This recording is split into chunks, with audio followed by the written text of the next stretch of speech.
It's very exciting for me to be speaking for the first time at the University of Greenland, and I'm very grateful to the university who have invited me and allowed me to have the pleasure of meeting people here and working with the students.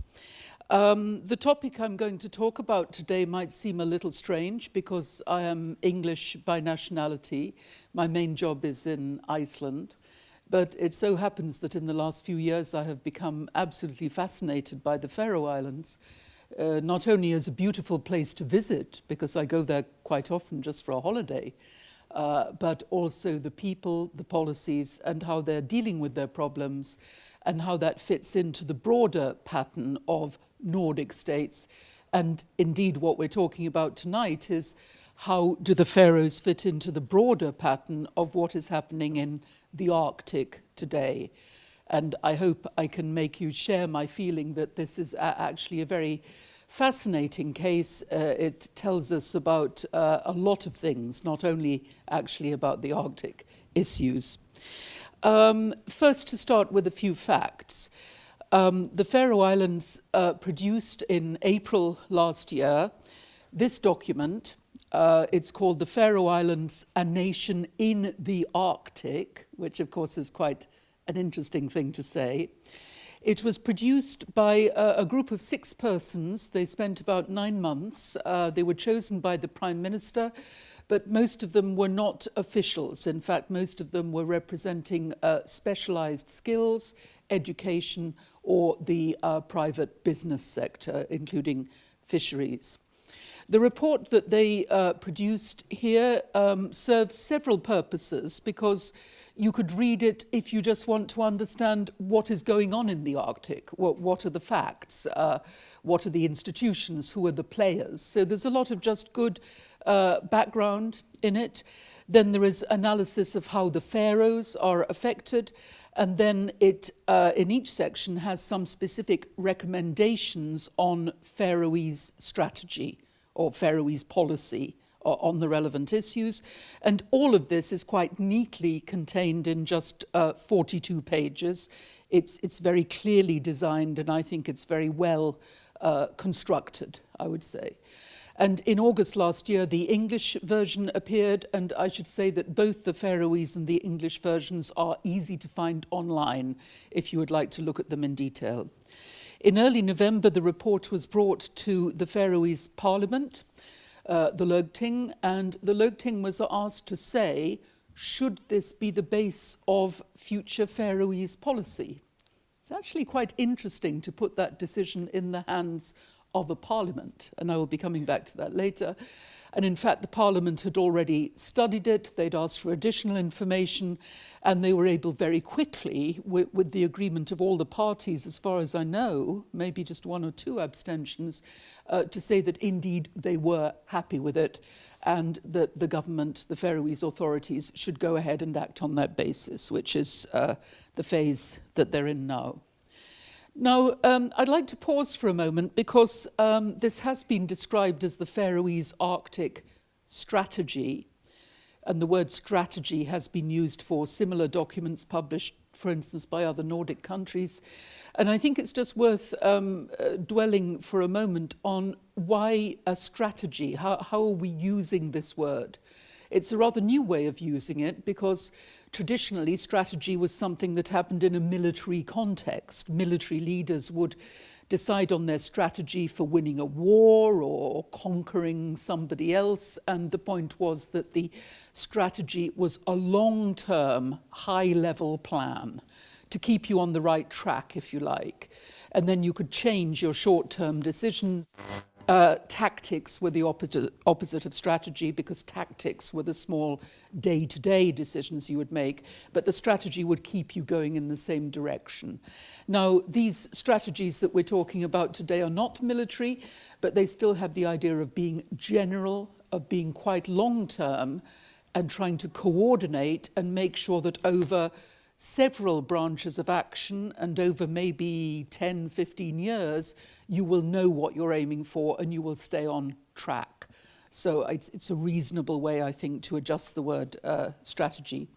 However, there are some other differences from the old days, because in the old days, if a general invented a great strategy for beating somebody, he would certainly not tell that other country what the strategy was. The whole point was that a good strategy would be secret, whereas today a document like this is designed to be public, it's unclassified, and you want people to hear it. And that's partly because it's not saying we are the enemy of somebody or we are going to do damage to somebody. The message is overwhelmingly cooperative. It's trying to attract partners. It's trying to show that, in this case, the Faroes are useful people to have in the system. They're useful people to invite if you're trying to do something in this area. And reflecting that, this type of strategy not only discusses what should be done, but it discusses how it should be done, what institutions should be used, what practices, what systems. Maybe up to half of a strategy like this is about what we can loosely call governance. That is the process of achieving the aims, not just the aims themselves. And the other thing is that in the old days, strategy was basically military.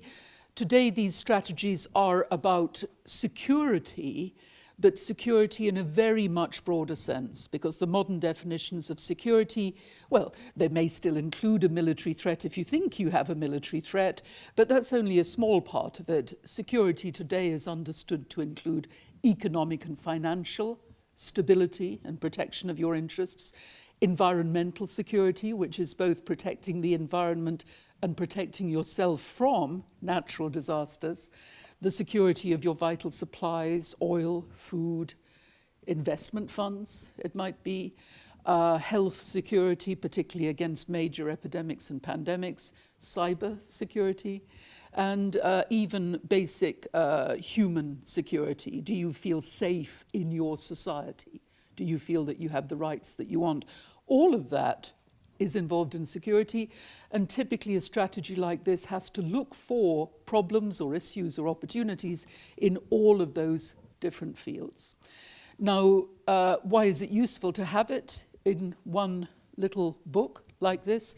Well, typically people who publish a strategy are trying to say to the outside world, we are part of this issue. That's the bottom line. We are here. We have a view on this. Please don't ignore us. And then it will say, this is what we have in mind. If you agree with it, work with us. So it's quite constructive. In a way, it's asserting your own interests, saying, don't leave us out. But it's saying what we're looking for is a way of achieving our interests with other people. And you can trust us. We don't have any hidden plans. This is what we really want. Now, of course, when a big country like Russia or the US or China publishes a strategy, what's written down there is not necessarily what they really want or what they're going to do. It is also tactical in a sense. The strategy itself is trying to create a particular impression, but generally with smaller players, they are saying quite frankly what they want. There would be no point in anything else because they rely much more on outside people understanding that and being willing to help with it. So I don't think anything in this Faroese strategy is deliberately not true, on the contrary.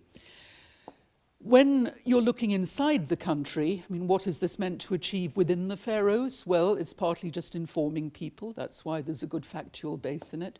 You could take this to a university class or a school class and learn quite a lot from it. But it's also saying to the Faroese people, the government has noticed this issue. They are looking after any problems that might arise, and they are looking after any opportunities that might arise. And they're telling you, the Faroese people, what they're trying to do because they need help from the Faroese people. And I will say more about that later. But let's go on to say, why should the Faroes suddenly decide that they want a strategy on the Arctic when, by the way, they don't have a general foreign affairs strategy at the moment? They don't have a general security strategy. So they have essentially picked out this issue as perhaps the most urgent one that they wanted to address with a strategy, with this particular tool. Well, first of all, the Faroes are affected by what happens in the Arctic. particularly if new grounds open up for fishing. The Faroese will certainly want their share of those because at the moment their trawlers are very active in far northern waters. Climate change will not transform the climate of the Faroes, but it will open up new areas, both by land or sea, where oil and gas extraction may take place. On land, mineral extraction, mining will take place. Perhaps more transport shipping will come, just using these new open seas to transport other goods. Tourism could increase. And all of that may lead to increases in shipping in the area around the Faroes, and that brings both opportunities and challenges. So even if the Faroes are quite a way south of where the new activity is, they will be very much involved in the coming and going. Of course, it's also a fact that Faroese people don't just live and work in the Faroes. There are many of them in Greenland, in Iceland, as well as in Denmark. And sometimes they actually have quite important jobs relevant to handling the Arctic development. Another interesting angle lies in the constitutional relationship between the Faroes and Copenhagen. Now, I'm sure you know that they are part of the Kingdom of Denmark, but the Faroes have achieved considerable home rule or self-government powers. And among other things, they are themselves now responsible for fishing, shipping, dealing with accidents and emergencies, and environmental policy, which implies also the handling of climate change. So they do actually need to make their own decisions in some of these fields where the Arctic is bringing new developments. Now, the Kingdom of Denmark was the second country to adopt a national Arctic strategy following Norway. The first Danish strategy was adopted already in 2008, and when Copenhagen decided to update it in 2011, it asked the Faroes and Greenland also to sign and approve that strategy. It has to be said, though, that the 2011 strategy doesn't have, let's say, separate sections about what the Faroes need or what Greenland needs. It's more about how to manage the Kingdom of Denmark, how to hold it together, how to take care of Denmark's responsibilities. That's perhaps natural. But when the Faroes looked at the result, they thought, well, that still doesn't answer all the questions that we have, specifically Faroese questions, and guidance for us in our own independent activities in those fields where we already have home rule. So almost immediately after the Danish document was published, the Faroes set up, first of all, a kind of research inquiry, and then this working group that was supposed to produce the actual strategy. Another way of looking at it was that almost everybody else by now has produced a strategy. The 8 countries who are part of the Arctic Council have all had one, and many of them have updated it. The European Union has some policy documents. It's not exactly a single strategy, but you can still look at documents that tell you what the EU is aiming for in the longer term. Last autumn, the UK adopted an Arctic strategy. Personally, I don't think it's a very good one. Maybe I shouldn't say that on the record. And just a couple of weeks later, Germany also adopted an Arctic strategy. So if someone is interested in knowing the full picture, all the different roles, all the different interests, you can also say that the Faroes were filling a gap in that picture. And in a moment, I will come back to what happens when you compare their strategy to all of those others, which is, I think, pretty interesting. But first of all, what are the main things that the strategy says? It says that the Faroes are in the Arctic. They are a nation in the Arctic. And I think that statement is not a physical statement, because we know that the Faroes are quite a long way south. They don't have an Arctic climate, although they are very dependent on natural resources in the way that other people living in the Arctic also are. In any case, everybody involved in Arctic cooperation knows that you cannot just limit it to the Arctic Circle, which is quite a narrow area, that the Arctic climate system, the Arctic economic system, the Arctic human and cultural system actually reaches down into areas a long way further south. A lot of Canada south of the Arctic Circle is still living an Arctic life. people in the Bering region, the Aleutian Islands, are still living an Arctic life, even though they are actually also well outside the Arctic Circle. And the map that the Arctic Council uses when looking at human conditions or climate conditions has a little bit coming down to the south here that includes the Faroe Islands. And not by accident, this map showing the Faroe Islands as being included appears twice at the beginning and end in the Faroese Arctic strategy document.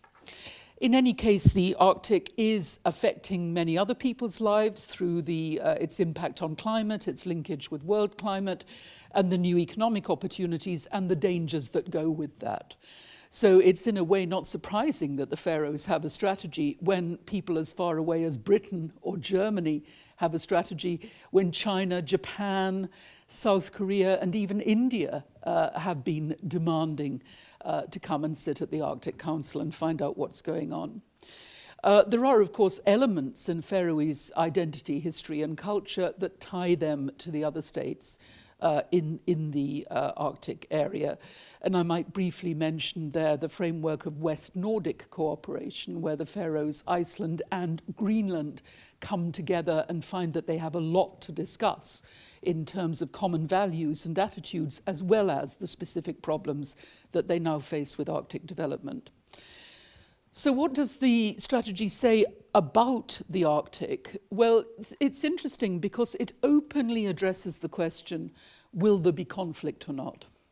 You may know that in the general media comment or the sort of light literature on the Arctic, a lot of people are talking about military build-up and they're talking about conflicting territorial claims, and they're almost like little excited boys saying, oh my God, you know, there might be a conflict here, what fun. Personally, I think that's extremely stupid, because if there was a conflict up here involving Russia, it would very quickly turn into a general East-West conflict, which is the last thing any of us want. If you think how afraid we are of what is happening in Ukraine now, it would not be good fun if something like that would start up here as well. The Faroes, they took evidence from a lot of people, they looked at the best assessments, and they actually say there will not be a conflict. There is actually no good reason at all why there would be.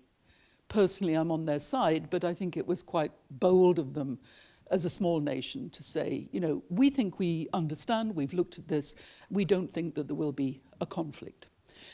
They also say very boldly, we don't want a new Arctic treaty in the way that there is a big treaty covering the Antarctic. In fact, it is mainly NGOs and some academics who have suggested an Arctic treaty.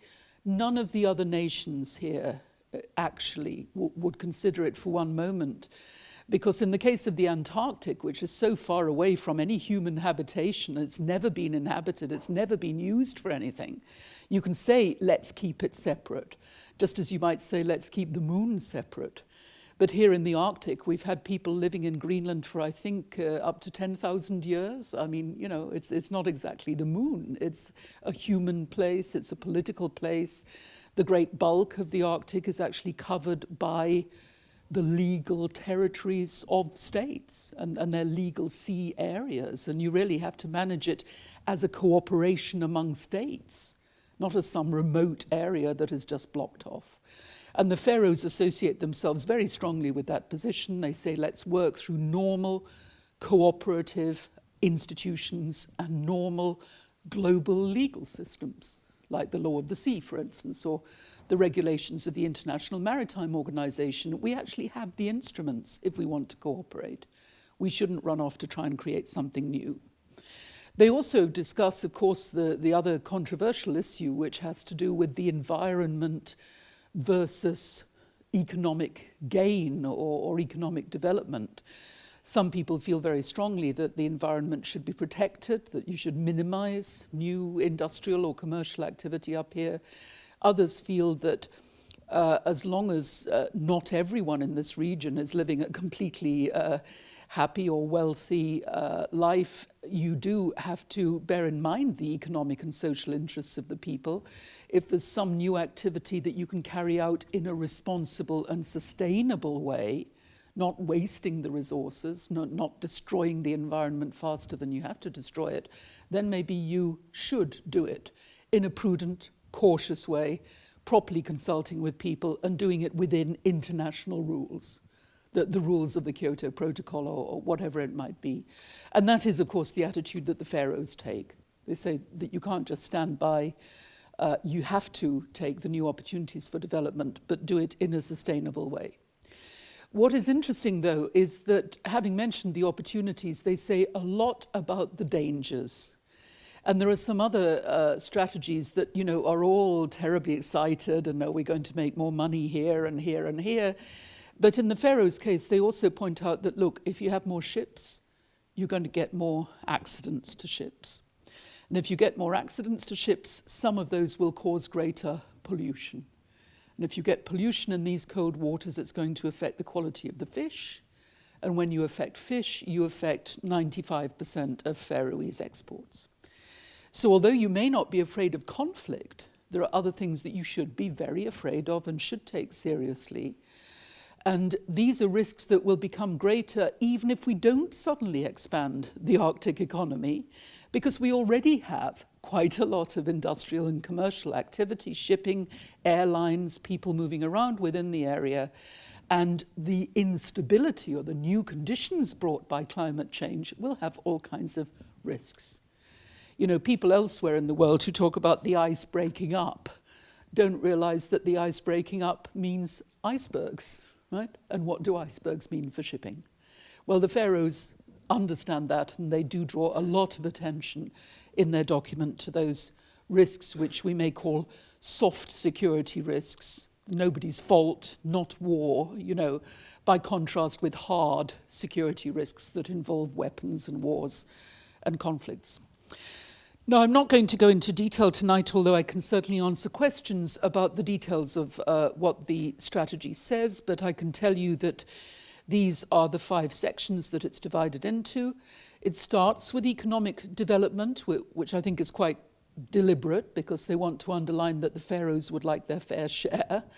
And they do mention possibilities, particularly in shipping and tourism, and then also in oil and gas. And they're very interested in that because, as I'm sure you know, the Faroes have been exploring possible oil and gas fields within their territorial waters. That actually had nothing to do with climate change because there has never been ice there. It's always been possible to get them. But they believe, I suppose, that with new technology and in the new circumstances, it may be possible to exploit that profitably.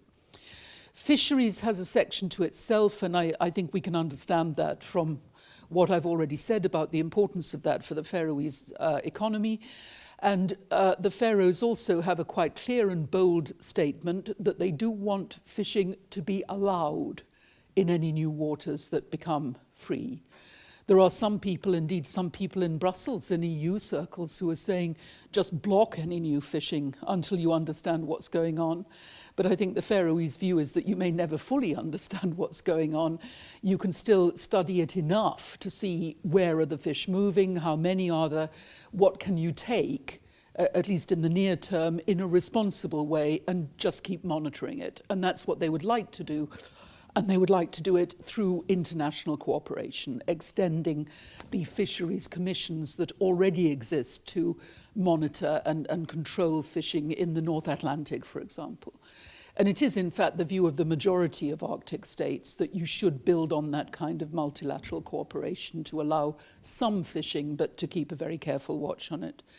They have a separate section on research and development, which I think is interesting as we sit here in a university, because they point out that scientists and educators and researchers in general have told us all the important things that we already know about the Arctic, including making clear to us what we don't know yet, underlining some of the uncertainties. And if the Faroes wants to be important in the Arctic and be respected, it needs at least a certain number of scientists and political scientists and environmental scientists and engineers, experts who know what's going on.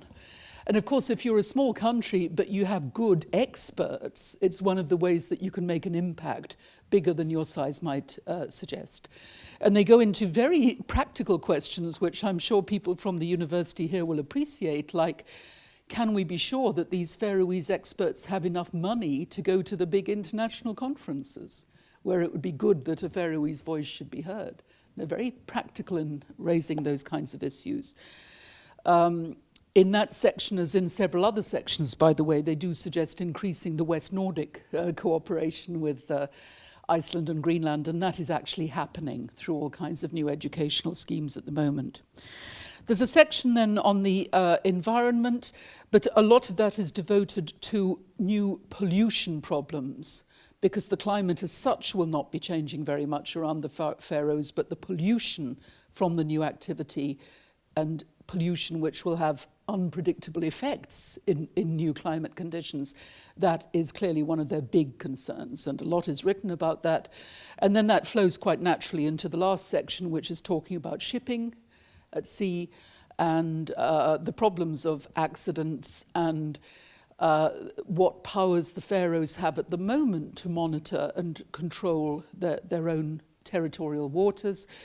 And it makes some points that I think are politically and constitutionally quite interesting. That, for instance, they have not yet declared under the law of the sea a particularly sensitive maritime zone around the islands, whereas all the other Nordic countries and Britain have already declared most of their own waters as what are called PSSAs. And if you do declare that, it means that you as a nation, or in this case a home rule government, can direct the ships into certain areas. You know, if you think that some are more sensitive environmentally or because of risk of accident, you can simply draw the shipping channel somewhere else, and you have the right to monitor that and enforce it. And the report suggests that the Faroes should actually go ahead and do that. And they should also strengthen their practical abilities to monitor shipping. Now, I did say that I would show you the overall picture of people who have adopted strategies. And I have done quite a lot of work, actually, with friends elsewhere, particularly with a Finnish colleague, on comparing all the Arctic strategies adopted so far. One way of dividing them is to think of the bigger and the smaller ones and see if you can make any distinction between the way that big nations like the USA, Russia, Canada, or the UK and Germany outside the Arctic, how they look at the balance of opportunities and problems, and the way that the smaller players look at it. All the Nordic countries count as smaller players because all of them have less than 10 million. And then when you get down to the one of the newest strategies at the bottom, the Faroese strategy, the Faroes is also different because it's a non-sovereign nation, and if you had a Greenland strategy on the Arctic, that would also come in that category at the bottom, a small non-sovereign nation. Now, how does the Faroese strategy fit the model? How does it compare with the others? First, I have to explain a term that I used in my table, and I should maybe go back to this because there are some complications here. There are 5 states who call themselves the littoral, or that means the coastal states in the Arctic. USA, Russia, Canada, Norway, and Denmark through Greenland. And in the past, they have actually held some separate meetings claiming that they have a special duty and right to control what happens in the Arctic, because they have major land territories north of the Arctic Circle, and 4 out of 5 of them are also claiming some extra sea areas up towards the North Pole. And those claims are partly overlapping. And the first reason why they first got together actually in Ilulissat here in Greenland was to say that we will pursue those claims in a legal and peaceful manner. And they thought that it was actually good of them, it was helpful that they met and underlined that. But when they did that, they were leaving out 3 full equal members of the Arctic Council, Iceland, Finland and Sweden, who of course were not happy and who have protested every time that the 5 have thought about doing something separate. And there is a special point about Iceland, that Iceland also regards itself as a littoral state, although it doesn't have big land territories. I think it has a few meters of the island of Grimsey above the Arctic Circle. But the point is that there are considerable Icelandic sea areas above the Arctic Circle, and Iceland thinks it very important that it should have the rights of a littoral state to control, for example, fishing and the safety of shipping in those zones. So this expression littoral or non-littoral is actually a bit contentious. And when I come back to talk about the nature of the strategies, I'm really just using it here as a kind of shorthand to say that if you're not one of the big five, if you don't have these land territories above the Arctic Circle, and if you're not involved in any claims to try to get extra territory, you don't really need to have a very hard side in your Arctic strategy. You don't need to have a chapter warning people, you know, this is my territory, these are my claims, keep off. You don't have to write about the military preparations that you're making to guard your area. Even the Danish strategy does say quite a lot about Denmark's determination to protect its territories, to have ships that can sail around there, to have some kind of police force that can cover it.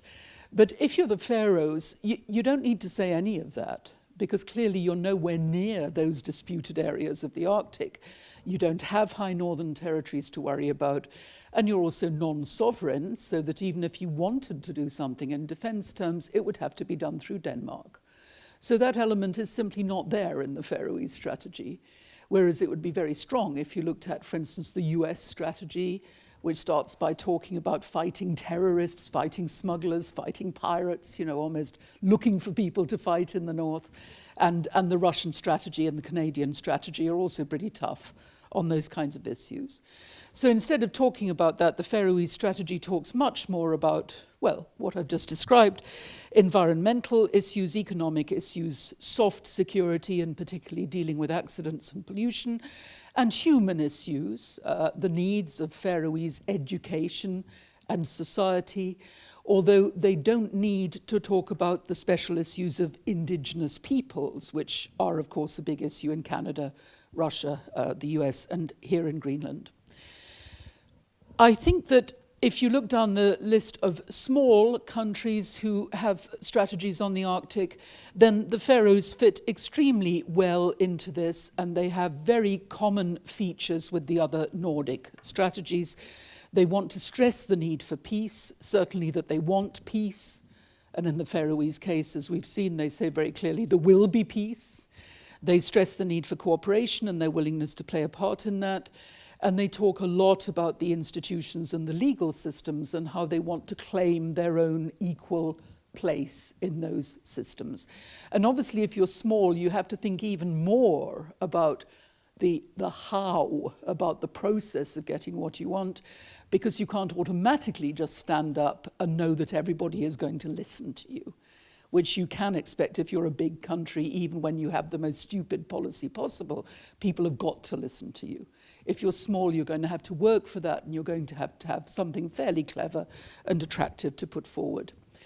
Now, the Faroes are, of course, exceptionally small in the Nordic context, between 48 and 49,000 people. Iceland is also exceptionally small, with about 315,000 people. And there are very interesting parallels between the Icelandic strategy on the Arctic, approved in 2011, and this Faroese one. And I know for sure that the Faroese authorities studied what Iceland had done and learned from it and thought that it was in many ways a good model if you were very small. They copied from the Icelandic strategy this long discussion about institutions and frameworks where they wanted to be heard. And there is actually quite a lot of discussion in here about how to make sure that you're heard and how to compete with bigger other actors. Also, the idea of having the parliament decide on the strategy was copied from Iceland, where it was carried out very, very successfully. As I remember it, the Icelandic Foreign Ministry suggested 12 principles of Arctic policy, and after some quite careful study, in which, by the way, the Parliament asked the opinion of our university, and I think that was a very nice aspect. But in the end, the Parliament said, we agree with all those 12 ideas, and we will add a 13th, which is, for God's sake, coordinate better within the government. And in fact, the government has just appointed a high-level ministerial committee to ensure that that coordination takes place. Now, it might seem a little bit funny that in Iceland or the Faroes, you stress coordination. Why do you have to coordinate when you have so few people? Well, in a way, when you don't have that many people, you may assume that everybody knows each other. Yeah? You may assume that your interests are automatically the same and people will automatically talk to each other and you don't need mechanisms. Well, I'm afraid that even among two people, you can have a lack of communication. Everybody has their different approaches, and you may just not give time to it. You may just not think of it as a technical challenge. If you have 100 million people, you know that you have to coordinate and you know that you have to have systems for it. So in fact, in Iceland, we have found, since the adoption of the strategy, all kinds of useful Arctic things going on that we didn't know about and that weren't coordinated before. And that is still going on in Iceland. And in the case of the Faroese strategy, I don't want to give too many details, but when my Faroese friend and I were first researching it, we found one person whose agency was crucial for the success of the strategy, who had not even been informed of the strategy, let alone consulted in drawing it up. Well, that has been put right now, so it's a learning process. And at least in the Faroese case, the strategy gives the right instructions, because it also says very clearly, this is not something the government can do on its own. Private business, for instance, and people with technical skills, engineering companies, technical companies, Faroese banks, they're going to have to go out there and go for it. And they're going to have to work harder than the big guys for the reasons that we've just discussed. We don't have enough officials to go to all the conferences and tell what is the Faroese position. So we need academics and media people, including ones of the younger generation, to be ready and trained and financed to go out and do those things for us. It has to be a national effort.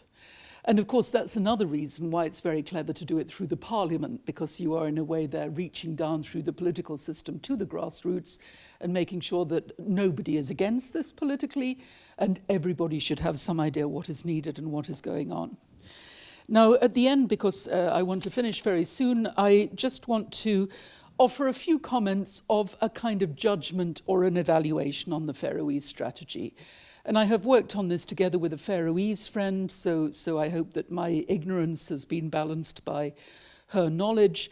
And I have to say, as you may already have guessed, that our evaluation is actually very positive, and that we think the Faroese strategy would be a good model for any other small state or nation wanting to do something in the future. To start with, it is a responsible strategy.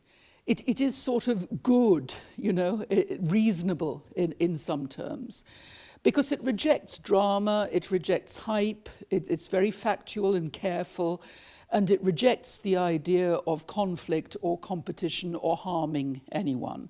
Now, of course, it's in the Faroese interest to reject that, but I think that they sincerely came to that conclusion from their analysis, and it's very good that voices should be heard saying that. The Faroes is ready for every possible type of cooperation through Denmark and without Denmark, and with everybody, basically. It's not saying, we don't want the Chinese in here, you know, it's basically willing to have anyone who will come in and will be a useful partner. It draws on Faroese experience of working in difficult environments and Faroese experience of reconciling ecological concerns with economic interests and having a good, comfortable, modern life where you protect your citizens. I don't know if you've been to the Faroes or if you know a great deal about them, but I would say that they are actually a marvelous example of how a society can have advanced social protection and very high technology and all modern conveniences, but still be as close to nature as they are and keeping all the beauties of their environment. And I think that gives them great credibility in saying there has to be some solution of that kind for the Arctic as well. We're not just imagining it.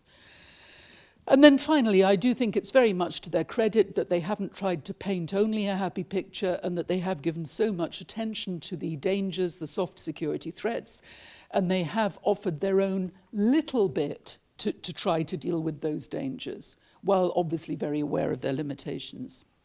Now, that's all very well, but the best strategy in the world is not worth much if you can't carry it out. So we do have to ask, Is this a realistic strategy? Can the Faroes actually do what they say in this document?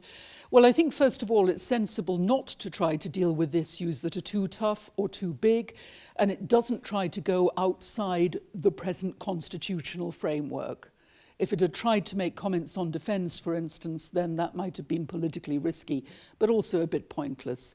And I think it's very sensible in that way. It's very sober and practical in realising what it means to be small.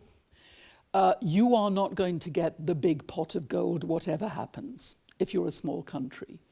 For instance, there's one passage in it that I like very much where they say how nice it would be to have a base for shipping where the new Arctic shipping could come in and pay for services and refueling and storage and so on. But then they point out that there are like a dozen or 20 other ports in Norden who are hoping for exactly the same thing, most of them much bigger, much closer to the shipping routes, and having already spent millions of dollars on publicity. And so, you know, it's fairly obvious that the Faroes can't expect a miracle. They can expect a gradual improvement in economic strength and diversity, but it's like sort of added value rather than transforming them. And I think that that's extremely practical. They are fairly tough about fisheries, and we know that the Faroese toughness on fisheries has got them into two very difficult disputes at the moment on mackerel and on herring, both involving the EU. It's interesting that recently the Faroes agreed to put the EU dispute to international, I've forgotten what the word is, mediation or whatever. They're going to suspend any action on it while they wait for the competent authorities to give a neutral opinion. And I think that may suggest that the Faroes are realising that even over fish, it's not a great idea to be fighting everybody all the time. And so I hope that the rather tough claims that they're making to a share of the Arctic fishing will be pursued in practice in a somewhat careful way and learning the lessons of the recent disputes. As for the question of what right do they have to do this, as far as I know, there have been no big complaints from Copenhagen. And I think that this strategy is quite careful not to give a reason for complaints from Copenhagen, because it says right at the beginning, all of this is within the framework of the bigger Danish strategy. And you can argue that if the Faroes are making an effort of their own within the framework of the Danish strategy, they are bringing added value. I may be wrong on this, and you may know more about attitudes in Copenhagen, but so far I think it's gone well. And the real biggest problem, and they know this themselves, is lack of money. The Faroes have not been catastrophically hit by the 2008 economic crash in the way that Iceland was. In fact, they gave a loan to Iceland very early in the process. But this is a time when money is very tight. They have only a very small subsidy from Copenhagen now. It's less than 10% of the Faroese budget. And they really have to watch every krona that they spend. And I think the positive recommendations in the strategy, many of them need a bit of money. I don't think they can do it all at once. I think they're going to need a plan for what are the most urgent things and then gradually follow it up over time. In going ahead, I think it's very important, and by the way, I was in Tórshavn just 10 days ago, so I said this to the face of my Faroese friends, that they have to continue the process of consultation and information sharing and be sure that they do keep bringing in business and do keep bringing in NGOs, social actors and academics. It's not enough just to say, well, we involved them, we have a nice book, now let's forget about them. You do need their help in the follow-up as well. I think they particularly need to give attention to the educational and research side. They do have to work hard in their equivalent of diplomacy to make people know about this report, to get supporters and to get partners and turn that into practical agreements on going forward. And I know that they have actually done that to quite a good extent already in the West Nordic framework. And finally, to never think that you're finished with a strategy. I mentioned that some of the big countries who had them earliest have already published a second edition. Some of them are even producing a third edition. And as things in the Arctic are happening really fast, I think you have to be prepared to revise all the time.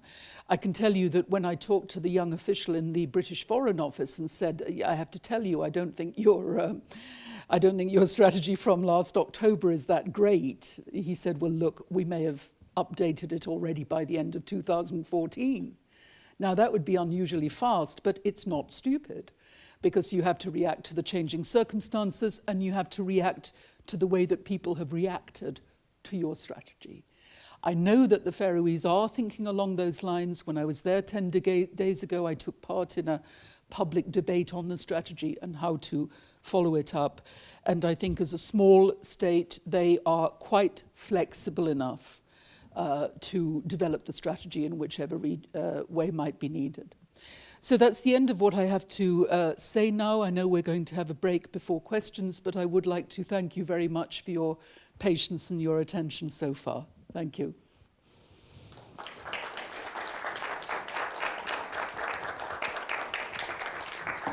Thank you. Does the strategy say something? You said that it's not in conflict with Copenhagen at all. No. But doesn't it say anything about, last night we talked about the movement that has been in Faroe Islands among the politicians there, that more are getting pro to independence. And does it say anything about that, the strategy? It doesn't directly address the issue of independence. I think it's correct to say, I mean, I've been visiting the Faroes every 6 months, and I would say that the wind is blowing more in an independence direction. But Faroese politics are very different from Greenland politics. And the idea of actually going for independence, I think, is still very far away. And it might be more correct to say that the wind is blowing in favour of stretching the present relationship, particularly stretching the home rule powers of the Faroes. So to give an example that I didn't refer to here, the Faroes now have responsibility for every aspect of civil security. So that's things like transport safety, accidents, health, alcoholism and similar issues. And the only thing they don't have is full control of the police. So there is a discussion going on, should they ask Copenhagen to transfer the control of the police and have a separate Faroese police? It's issues like that that are the sort of interesting, provocative issues at the moment, rather than going for full independence. Now, in the report, I think you can argue that the very fact that the Faroes adopted a separate strategy was an example of stretching the limits of its status. I cannot think of any other case in Europe where a territory within a country has adopted a separate strategy on anything. Actually, there is a debate starting on whether Scotland should have a separate Arctic strategy within the UK, but that has been inspired by the Faroese action, So this was actually something very new. What you would find when you read the earlier parts in detail, which is where they talk about how to make sure that the Faroese voice is heard, that they do suggest applying for a direct role or a membership or some kind of seat in some institutions where they have not had it before. And then they have this suggestion of using their powers under the Law of the Sea Convention to set up these new shipping control areas. And those are not, a direct provocation to Copenhagen, but they fit into the idea of stretching the boundaries of the Faroese role and particularly giving it more independent external representation. Along those lines, since the Faroese do not handle their own foreign affairs, is making a strategy of this kind not sort of stretching the boundaries of their home rule? Well, yes, I think the strategy is deliberately trying to stretch the boundaries of home rule, or in a way, I mean, to put it even more exactly, I think what they're trying to do is to draw conclusions from powers that they have already been given. Let's say their powers for environmental policy or fishing, where up to now most of their action has been inside the country, as you would expect, organising things at home. But they're thinking that the logic is, if we have control of this at home, we should speak for it abroad. So it's not really creating new areas of home rule, but rather pulling out the consequences of powers that they already have. And part of the picture, we have to admit that part of the picture is the feeling that Denmark is not doing that. And maybe it's not fair to expect Denmark every time it goes to any international activity or any grouping that it always has to say, oh, and by the Faroese, that the Faroese want this, which is something different, and Greenland wants that's something different. I think actually Denmark's partners in places like the EU and NATO would find it very strange and irritating if that would happen. So there's a sense, first of all, the Faroes do have some special interests or special contributions to make, I mean, maybe positive things. Second, that they can build on their existing competences and strengthen the external reflection of that. And thirdly, that if they don't do it, nobody will, because Denmark is not doing it, and why should anyone else do it? Incidentally, I was checking on this again for something I'm writing at the moment. Although you might say that the Faroes have no control of their own foreign policy, they do in fact have a lot of ad hoc arrangements which give them more of a diplomatic presence than most non-sovereign nations would have. For instance, because they opted out of the EU, just as Greenland did, when they have to discuss something with the EU, they can't go through Copenhagen, they cannot go through the Danish membership. And so they talk directly to the EU on trade matters, and as we know, they talk directly or they fight directly with the EU on fisheries. They take part in the research and educational networks of the EU in their own right. They are present as associate members in the IMO and FAO, and one other that I forget. And as we know, they have their own seat in the Nordic Council. And then they have the same issue as Greenland about how to take part in the Arctic Council, which is complicated and not fully resolved. But they have, for instance, sent people to the working groups of the Arctic Council, where they have been listened to as Faroese people. And at the moment, they have 4 offices abroad, which almost play the role of embassies in Reykjavik, London, Brussels, and indeed in Copenhagen. They have an office of Faroese interests. So it's a very, very strange example. It's really unique, I think, in the particular pattern of powers that they have and how they've developed them. You said that they're focusing on new fora that they want to be part of. Yeah. What do they say about, for example, the West Nordic Cooperation or the Nordic Cooperation? Do they want to expand their, influence there? Or? Yes, I think the West Nordic cooperation is of huge interest to the Faroes, just as I guess it is for Greenland, because Copenhagen is not represented there. It's a group of the 3 small nations speaking for themselves about the common issues that they have.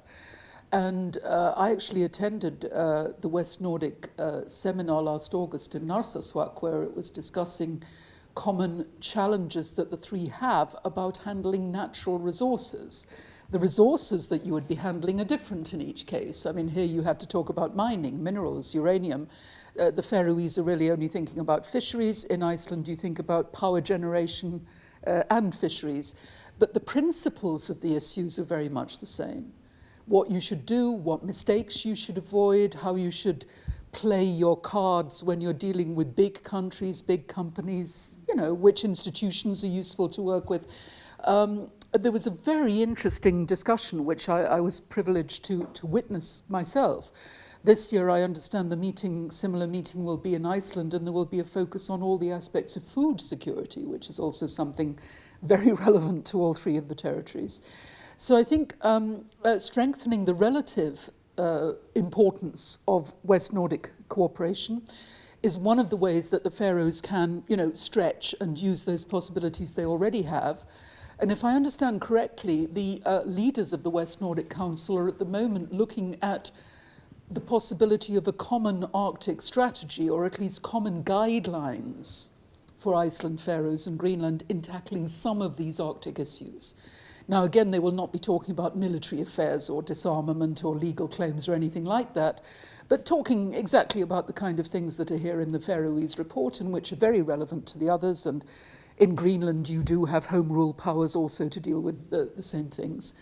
And I think part of the idea is that if these three West Nordic actors can arrive at some common principles, then when they go to the Nordic Council meetings, they can feed in together those ideas, that they can sing the same song, or they can say things that sort of complement and complete each other. And then if it works well in the Nordic Council, you can say the same things in the Arctic Council, you can say the same things when you talk to the European Union or whatever.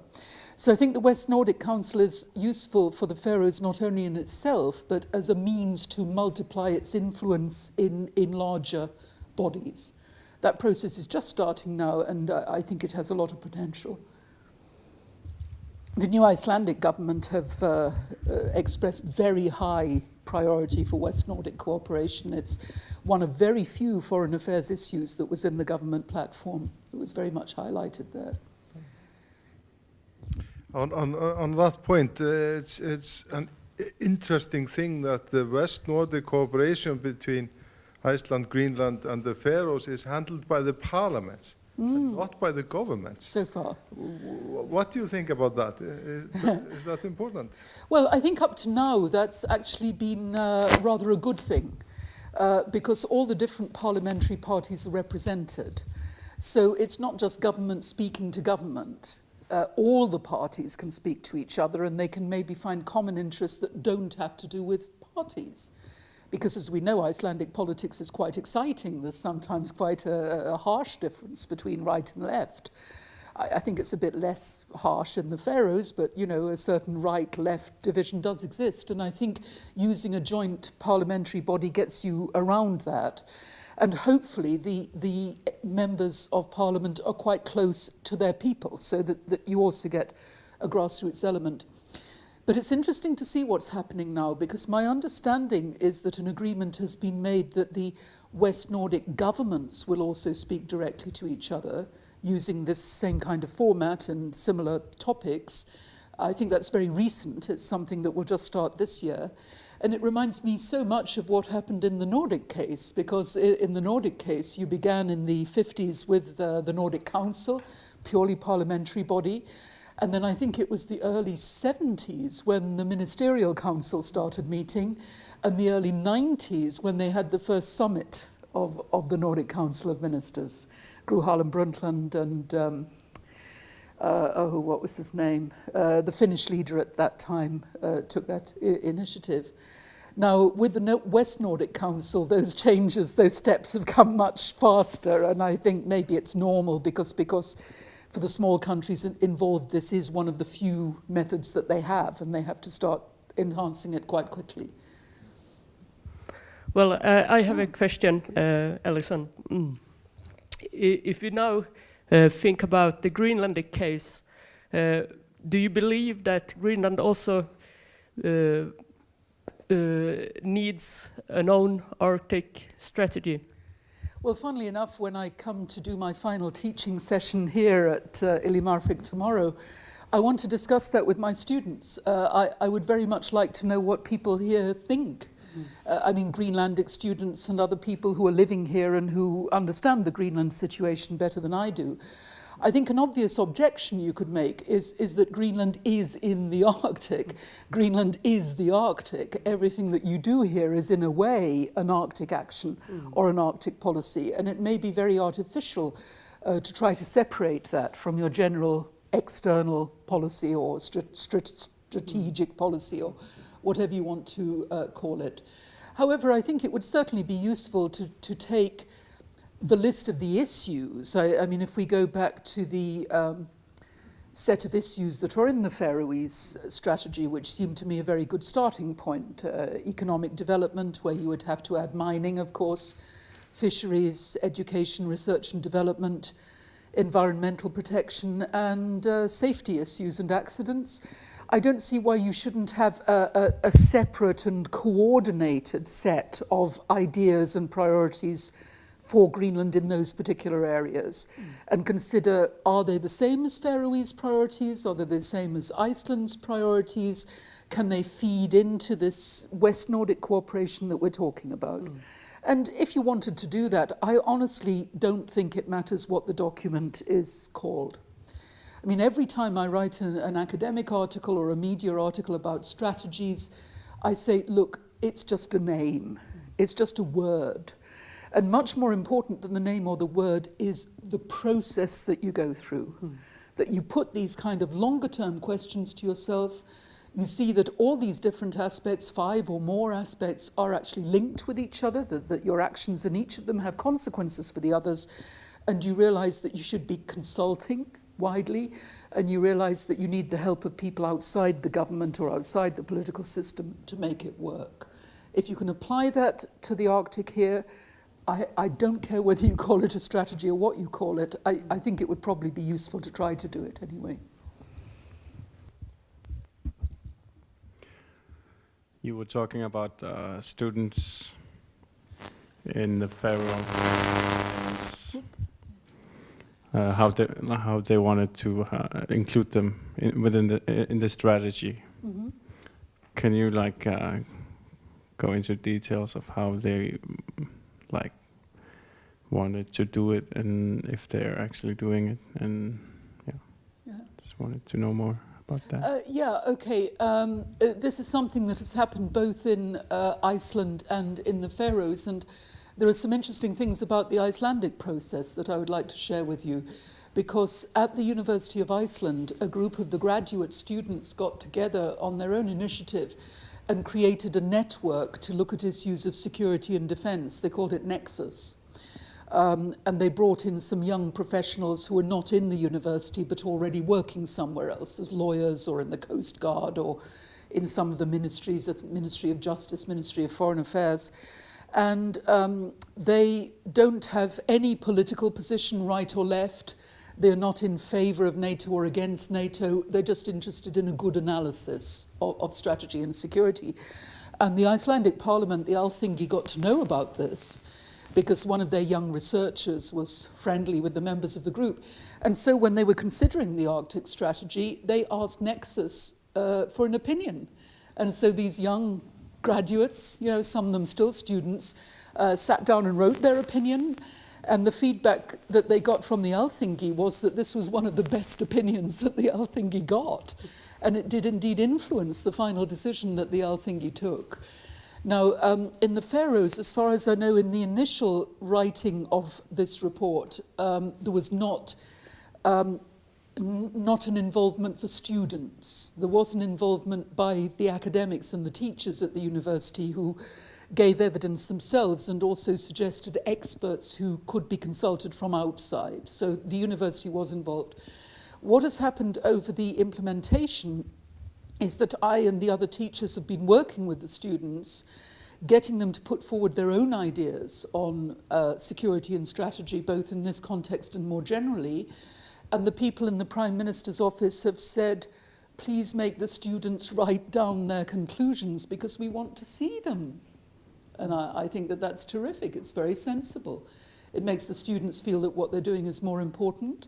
And if the students come up with some ideas that are good, well, the Prime Minister's office can just use them. And I think when you're in a small country, you really need to use everybody's brain, and that quite often turning to young people is good because they would have fresh ideas. And because of the use of social media and new media, the young people might have more information, actually, than some people in other generations. So I think that's one of the really, really nice things about what has happened in the Faroes. And if you would go ahead here to any kind of policy or strategy-making process, I hope that the authorities would think about ways of using everybody in the university, including the students. Okay. Any more questions? No? Okay. Thank you very much. Thanks very much to you all. Very good questions. Thank you.